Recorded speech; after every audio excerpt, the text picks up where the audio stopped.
امکی رسول الله صلی الله علیه و سلم ابو طالب شخصیتی بود که همیشه از رسول خدا صلی الله علیه و سلم دفاع میکرد و تا دم مرگ پشتیبان او بود.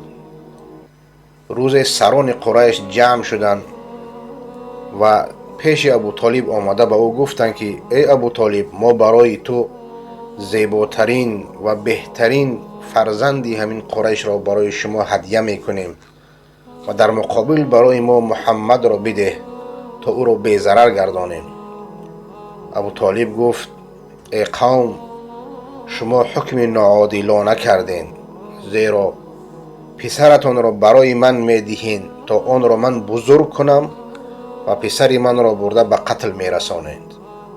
مشرکین قریش همیشه ابو طالب را تهدید میکردند که رسول خدا صلی الله علیه و سلم را نگذارد دعوت کند. از این لحاظ روز ابو طالب خسته گردید و رسول خدا صلی الله علیه و سلم را فریاد کرد و به او گفت ای پسرم، میبینید که اینها از شما دست برداشتنی نیستند و همیشه آمده من را تهدید میکنند. بیا از همین دعوت دست بردار. رسول خدا صلی الله علیه و سلم یک سخن مشهوری را گفت که تا به حال در سینه ها حفظ گردیده است: والله لو وضع الشمس في یمینی والقمر في یساری. قسم به پروردگار، اگر آفتاب را در دست راستم بدهند و مهتاب را در دست چپم، علی ان اترک هذا الامر ما ترکته، اگر تا آنی که من همین دعوت را بگذارم من آن را هرگز نمیگذارم، حتی یظهره الله او اهلک دونه، تا آنی که الله تبارک و تعالی این دین را، این دعوت را پیروز گرداند، یا اینکه من در راه این دعوت جان بدهم. و از چشمان رسول خدا صلی الله علیه و سلم اشک جاری گردید. ابو طالب درک کرد که رسول خدا صلی الله علیه و سلم هرگز از این راهش برگشتنی نیست.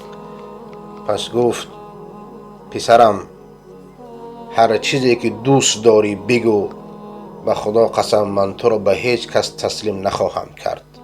در سال دهم بعثت ابو طالب از این دنیای فانی رحلت می کند و چند ماه پس یا چند روز پس همسر یگانه و دوست داشته رسول خدا صلی الله علیه و سلم، مادرمان خدیجه الکبری، هم از دنیا می گذرند. و این سال سال اندوه و غم برای رسول خدا صلی الله علیه و سلم بود که بعد از وفات ایشان مشرکین قریش جرأت پیدا میکنند که رسول خدا صلی الله علیه و سلم را اذیت کنند. حتی هنگامی که در راه میرفت، روز یکی از آنها آمده بر سر رسول خدا صلی الله علیه و سلم خاک میپاشد و هنگامی که به خانه برمیگردد، یکی از دختران رسول خدا صلی الله علیه و سلم با چشمان گریان آن خاکها را پاک میکند. رسول الله صلی الله علیه و سلم میگوید ای دخترم، گریه مکن، زیرا الله متعال پدری تو را حفظ میکند.